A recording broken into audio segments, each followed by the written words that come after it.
Matéria escura, estrelas gigantes que explodem em supernovas e podem iluminar galáxias inteiras e irradiar mais energia que o Sol durante toda a sua existência.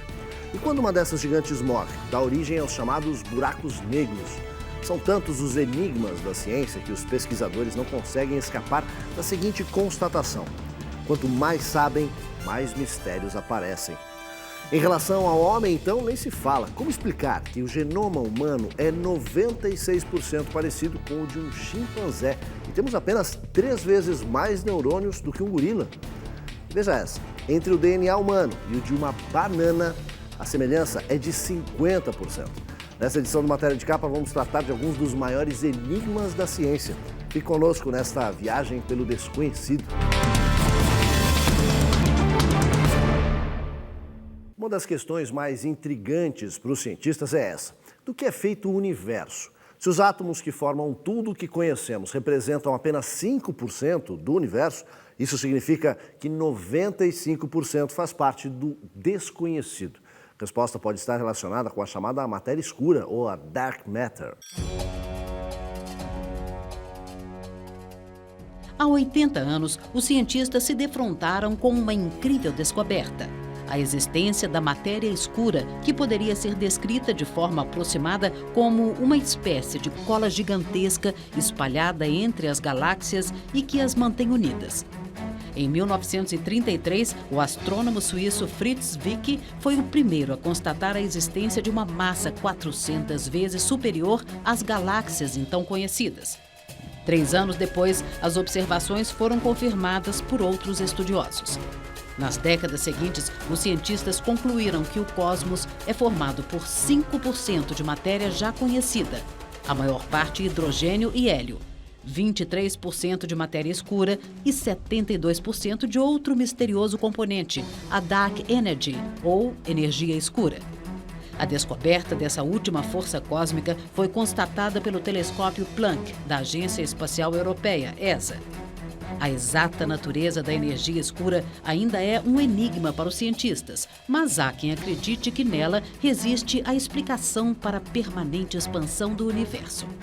De acordo com essa teoria, a misteriosa força age como uma violenta fonte de pressão capaz de ampliar o espaço entre as galáxias, incorporando planetas, estrelas, asteroides, cometas e outros corpos celestes. Além da matéria escura, existe uma outra coisa chamada de energia escura. E apesar de compartilharem o mesmo sobrenome, são coisas diferentes, completamente separadas. A energia escura tem a ver com a expansão do universo. O que significa a expansão do universo? Significa que conforme o tempo passa, as galáxias vão se afastando umas das outras. Mas quando eu digo tempo passa, eu estou falando de bilhões de anos. Então, ao longo dos bilhões de anos, o espaço entre as galáxias vai aumentando de alguma maneira. Mas isso já era sabido desde a década de 30, mais ou menos, que o universo está em expansão. Aí o que se descobriu no fim da década de 90 foi que o universo não apenas está se expandindo, mas está se expandindo cada vez mais rápido. Então isso é o que a gente chama de expansão acelerada do universo. E a entidade responsável por essa expansão acelerada recebeu o nome de energia escura, por falta de um nome melhor. E pode parecer um detalhe isso, né? Se a expansão se dá a uma taxa constante ou se a expansão se dá de maneira acelerada, mas é um detalhe muito importante que tem consequências graves para o conteúdo de matéria e energia do universo. Que mistérios guardam os chamados black holes, ou buracos negros, outro fenômeno que desafia os astrônomos? Por enquanto, sabe-se apenas que eles estão relacionados com a vida e a morte das superestrelas.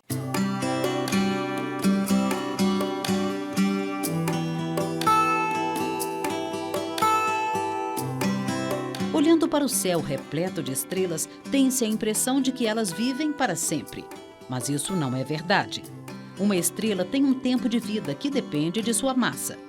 Estrelas gigantes explodem em supernovas que podem iluminar galáxias inteiras e irradiar mais energia que o Sol durante toda a sua existência. E quando uma dessas gigantes morre, o seu núcleo é tão denso que dá origem a um buraco negro. E por que as estrelas morrem? Para isso, os cientistas têm uma explicação.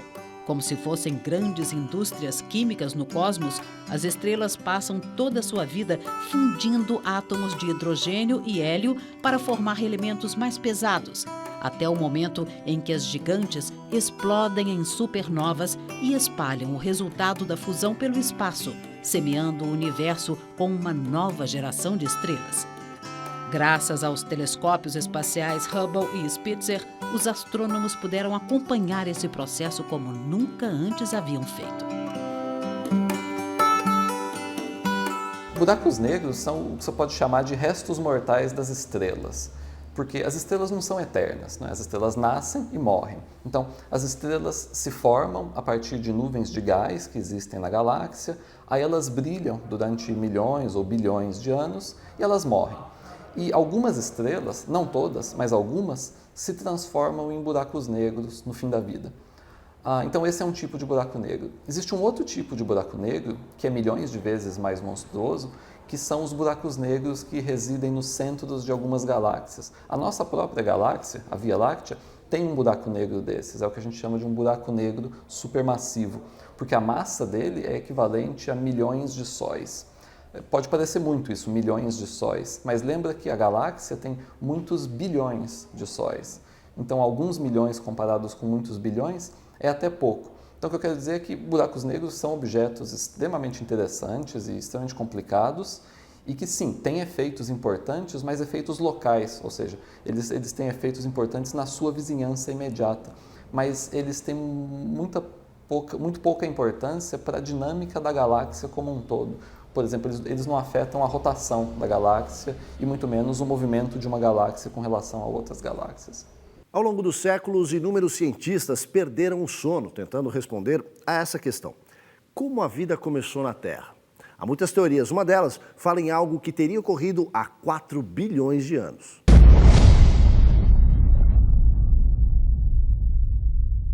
Para a ciência, a vida começou assim, da química para a biologia.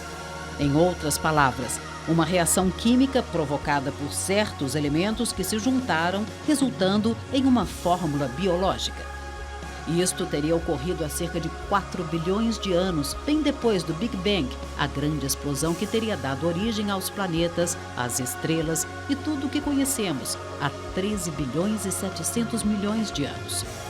O milagre da vida, de acordo com essa teoria, surgiu a partir das moléculas da primeira fórmula biológica que tinham a capacidade de se reproduzir. Mas desse ponto em diante surgem muitas perguntas ainda sem resposta. Entre outras, como foram as primeiras formas de vida e como teve início a evolução, que ao longo de bilhões de anos iria dos primatas aos humanos. Há quem acredite que fenômenos ocorridos junto aos vulcões criaram as condições propícias ao surgimento de vida. Outros acham que o ponto de partida foi dado por meteoritos atingindo o globo terrestre.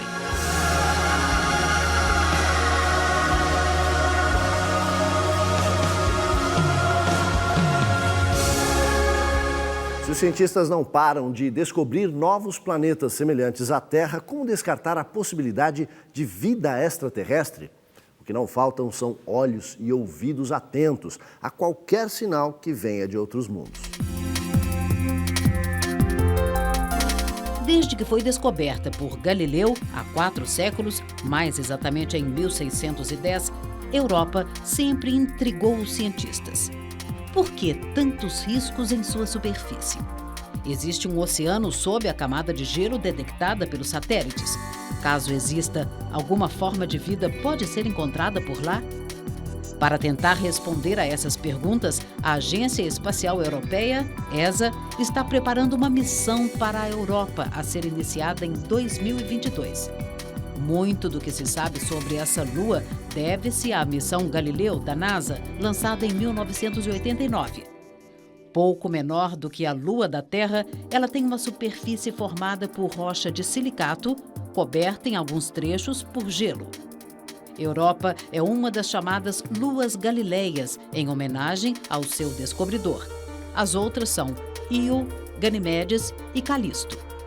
Mas o interesse dos astrônomos na busca de vida no universo vai muito além dessa lua de Júpiter. De diversos pontos da Terra, supertelescópios, como aqueles instalados no deserto de Atacama, no Chile, ou nas montanhas de Mauna Kea, no Havaí, fazem parte da rede de olhos e ouvidos atentos a qualquer mensagem extraterrestre. Assim como as redes de antenas, também espalhadas por vários pontos do globo. Com todos esses equipamentos, os astrônomos estão cada vez mais preparados para vasculhar o universo em busca de qualquer sinal da existência de água, oxigênio ou, quem sabe, alienígenas. As próximas décadas devem se revelar um período excitante para os cientistas. Afinal, se existem 60 bilhões de planetas potencialmente habitáveis apenas na Via Láctea, as chances de uma grande surpresa são muito grandes. Se há um dado que diz muito sobre o homem, é o fato de que 96% do genoma humano é semelhante ao dos chimpanzés. Outra constatação, o total de neurônios no cérebro humano é apenas 3 vezes maior do que o dos gorilas.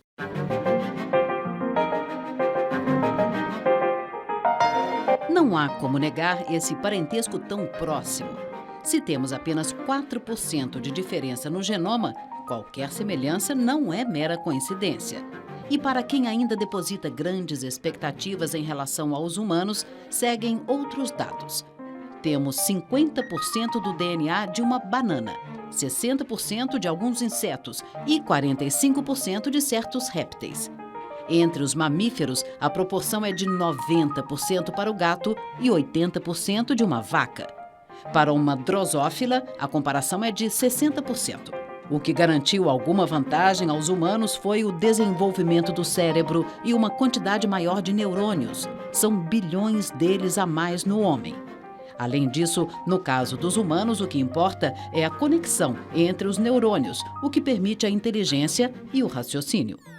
Mas os cientistas lembram que o tema é bastante complexo. Entre outros motivos, porque até hoje apenas 10% do genoma humano foi sequenciado. E as semelhanças ficam por conta de proteínas que dão origem ao cabelo, aos músculos e alguns órgãos internos. Olhando por outro ângulo, também se pode perguntar: se o homem acredita ser tão evoluído em comparação aos animais, por que é o único ser vivo que mata por ódio, vingança ou para roubar, enquanto os animais matam apenas para comer?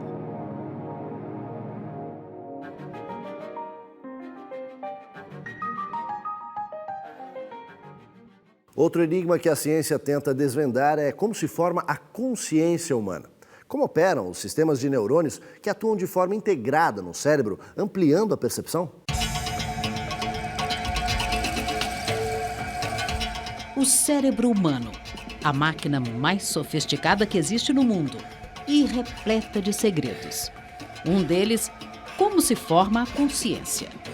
Por enquanto, sabe-se apenas que é resultado da interação entre diferentes partes do cérebro, mas não se sabe exatamente quais são essas conexões. Os cientistas acreditam que, se conseguirem identificar os circuitos envolvidos e como eles trabalham, será possível descobrir como surge a consciência humana. Em outras palavras, a partir do momento em que desvendar esse mistério, a ciência estará a um passo de construir um cérebro completo, neurônio por neurônio, e de produzir máquinas com reações humanas. Ainda em relação ao cérebro, numa outra frente de pesquisas, há inúmeros estudos visando o controle eletrônico da mente. A maioria está relacionada com os comandos cerebrais para operar produtos eletrônicos. Os mais avançados vêm sendo desenvolvidos na Universidade de Washington, onde os pesquisadores já conseguiram estabelecer uma conexão entre 2 cérebros com a ajuda de equipamentos, ou jogar videogame apenas com comandos mentais. Trata-se de um primeiro passo, segundo os cientistas, para tornar o controle da mente uma realidade.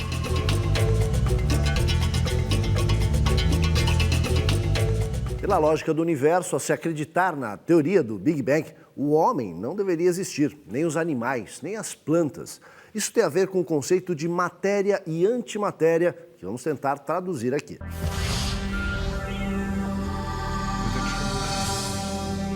Para os cientistas, não há dúvida de que tudo começou com o Big Bang, que deu origem ao Sol, aos planetas, incluindo a Terra, e bilhões de anos depois, às diversas formas de vida.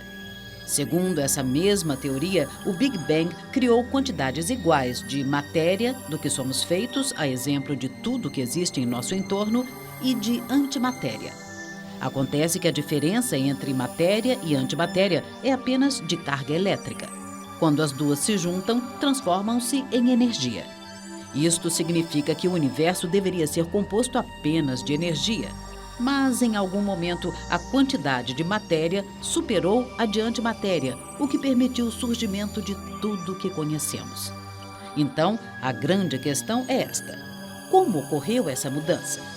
Esta é apenas uma das respostas que os cientistas esperam obter com as experiências feitas no Grande Colisor de Hadrons, a maior máquina já construída pelo homem.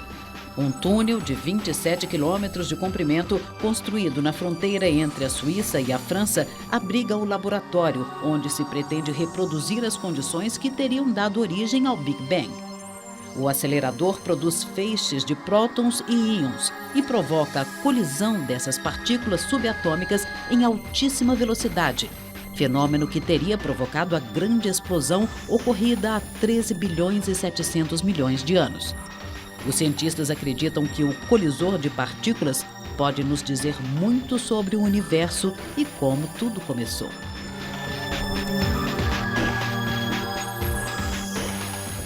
Essa é a primeira época, quer dizer, desde meados do século passado, incluindo os dias de hoje, essas últimas décadas são a primeira época em que a gente tem uma explicação razoavelmente convincente sobre a origem do universo, que não seja uma narrativa mitológica, então uma explicação científica da origem do universo. E o que significa ser uma explicação científica? Significa que esse entendimento que a gente tem atualmente da estrutura do universo, ele é baseado em observações do mundo real e ele pode ser testado. E caso ele esteja errado, a gente quer saber disso e a gente quer corrigi-lo. Então, de onde vem esse entendimento que a gente tem da estrutura do universo atualmente? Ele vem de um estudo detalhado das leis da física, por um lado, e por outro lado, ele vem de observações do mundo real. Isso é muito importante. Isso significa o quê? Que a gente precisa construir telescópios, apontá-los para o céu e medir cuidadosamente as distâncias e as características de galáxias muito distantes. É daí que vem esse entendimento da estrutura do universo. E claro, há muitas lacunas, evidentemente, e como tudo na ciência, essa teoria, esse entendimento, está sujeito a revisões, conforme surjam novas descobertas, novas ideias. Outro enigma não solucionado tem a ver com os sonhos. Freud bem que tentou, e muitos acreditam que ele chegou perto de decifrar esse mistério. Mas ainda há muitas perguntas sem resposta.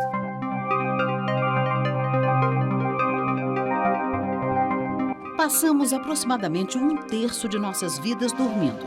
Tanto tempo assim poderia levar à conclusão de que já se sabe tudo a respeito do sono. Mas afinal, por que sonhamos? Cientistas ainda procuram explicar essa questão. Freud acreditava que sonhos são expressões de desejos não realizados, a maioria sexuais, enquanto outras correntes sugerem que os sonhos reproduzem apenas imagens aleatórias do cérebro em repouso. Estudos em animais e avanços em tomografias cerebrais levaram a um entendimento mais complexo. Sonhar pode estar ligado à memória, aprendizado e emoções. É também ali, no refúgio do sonho, que o homem busca proteção contra o seu entorno ou viaja sem sair do lugar.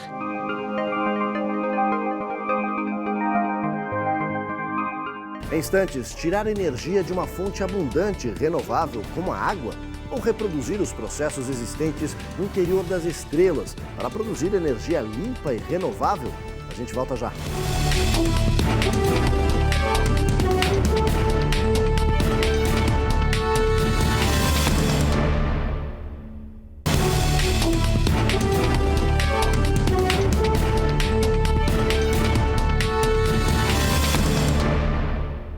Será que um dia vamos produzir energia utilizando o mesmo processo existente no interior das estrelas?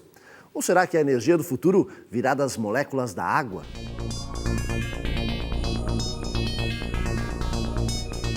Este é um dos mais ambiciosos projetos já idealizados pela ciência. reproduzir em laboratório o processo de produção de energia existente no Sol e nas estrelas. O que acontece lá é a fusão nuclear. 2 núcleos de hidrogênio colidem em altíssima velocidade e se fundem num núcleo de hélio, liberando enormes quantidades de energia. É exatamente isso que um grupo de cientistas a serviço da União Europeia, Estados Unidos, Rússia, China e Coreia do Sul estão tentando fazer.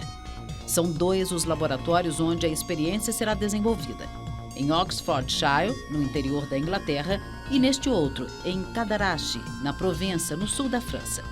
Os cientistas sabem como produzir energia provocando a fusão, mas o que ainda não sabem é como controlar esse processo.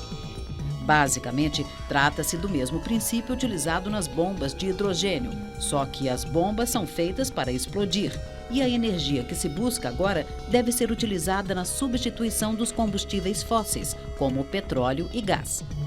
As experiências serão realizadas no interior de máquinas projetadas para reproduzir o campo magnético existente no interior do Sol e nas demais estrelas, onde as temperaturas podem chegar a milhões de graus centígrados.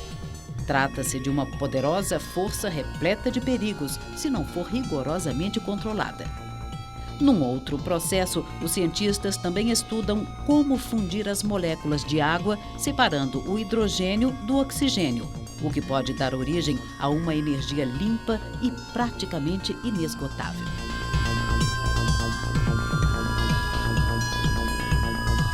Há 2 séculos, o homem vem entupindo a atmosfera de dióxido de carbono, resultante da queima de combustíveis fósseis.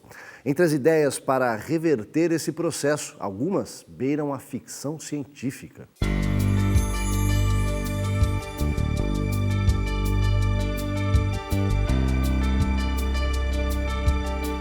São mais de 200 anos queimando carvão, petróleo e gás. Os gases resultantes desse processo se acumulam na atmosfera, provocando o chamado efeito estufa. Para tentar ajudar o planeta, pesquisadores propõem que, daqui para diante, as emissões de poluentes sejam capturadas e devolvidas para os mesmos locais de onde vieram os combustíveis fósseis. Outra ideia é tentar depositá-los no fundo do mar.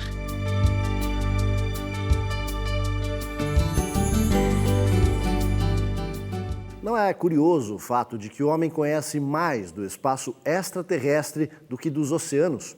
Afinal, 95% dos mares ainda permanecem inexplorados.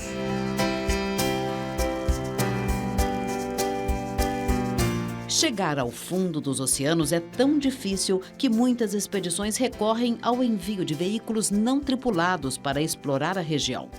São submarinos projetados para atingir pontos a mais de 3.000 metros de profundidade. Para se ter uma ideia, a parte mais profunda do oceano chega a 11.000 metros e está situada nas chamadas Fossas Marianas, no Pacífico. Em 1960, Don Walsh e Jacques Piccard viajaram até lá em busca de respostas, mas o equipamento utilizado era precário. A descida foi brusca, houve um choque com o solo e eles ficaram apenas alguns minutos no fundo. Em 2012, o diretor de cinema James Cameron também foi ao mesmo ponto a bordo de um mini-submarino construído especialmente para a missão. Ele levou 2 horas e meia para descer e permaneceu lá embaixo por pouco mais de 1 hora. A viagem de Cameron teve o patrocínio da revista National Geographic e foi o primeiro a chegar sozinho ao ponto mais profundo do mar.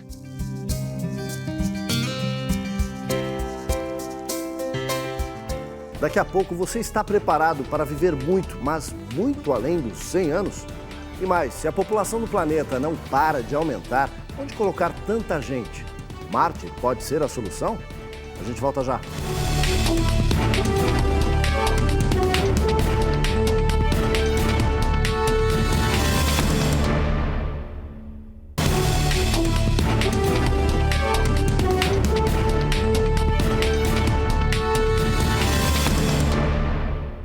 Se o planeta tem hoje mais de 7 bilhões de habitantes e terá 9 bilhões em poucas décadas, como alimentar e abrigar tanta gente?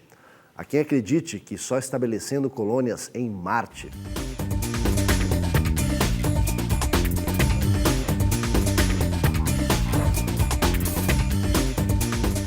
China, cerca de 1 bilhão e 300 milhões de habitantes. Índia, 1 bilhão e 200 milhões. Estados Unidos, mais de 300 milhões. Indonésia, 250 milhões. Brasil, 200 milhões. Estes são apenas os 5 primeiros em número de habitantes. A população mundial não para de crescer e isso representa um enorme desafio para os governos, organizações internacionais e para os cientistas também. Como alimentar tanta gente? Como garantir saúde, educação, energia, transportes e moradia a todas essas pessoas? Há quem garanta que seria preciso 1,5 planeta para abrigar tanta gente. Outros defendem que a solução é criar colônias em Marte, onde seria construída uma infraestrutura capaz de receber aqueles que já estiverem cansados de disputar um espaço na Terra.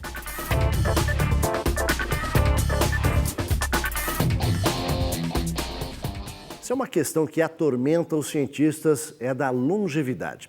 Pode parecer loucura, mas o fato é que, a partir do momento em que os códigos de DNA forem totalmente quebrados, em tese, todas as doenças poderão ter cura.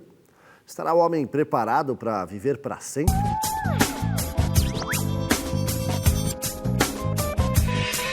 Com todos os avanços na ciência, a principal questão relacionada com a longevidade não é se o homem de agora em diante vai viver muito, mas qual será o grau de qualidade de vida na idade avançada.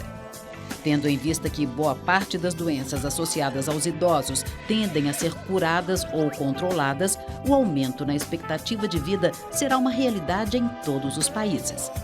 Comparando-se com os dados do século passado, são poucas as doenças que ainda desafiam a ciência, entre elas o Alzheimer e o Parkinson. Em relação ao câncer, a medicina está vencendo a maioria das batalhas, a exemplo do diabetes e das doenças cardíacas. E as descobertas feitas no campo do DNA apontam para um futuro onde a maioria das pessoas vai passar dos 100 anos, uma vez que a quebra dos códigos genéticos levará aos tratamentos personalizados, ou seja, um remédio específico para cada doença em cada pessoa.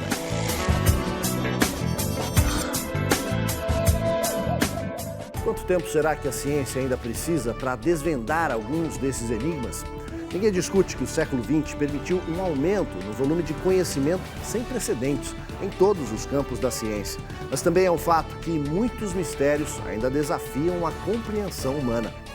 Em pouco mais de meio século, o homem foi à Lua e agora prepara viagens a Marte. Avançou na genética e em outras áreas da ciência, além do combate a inúmeras doenças.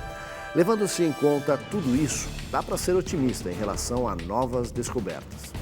Matéria de Capa fica por aqui, voltamos no próximo domingo às 7 da noite. Uma boa noite a todos e até lá!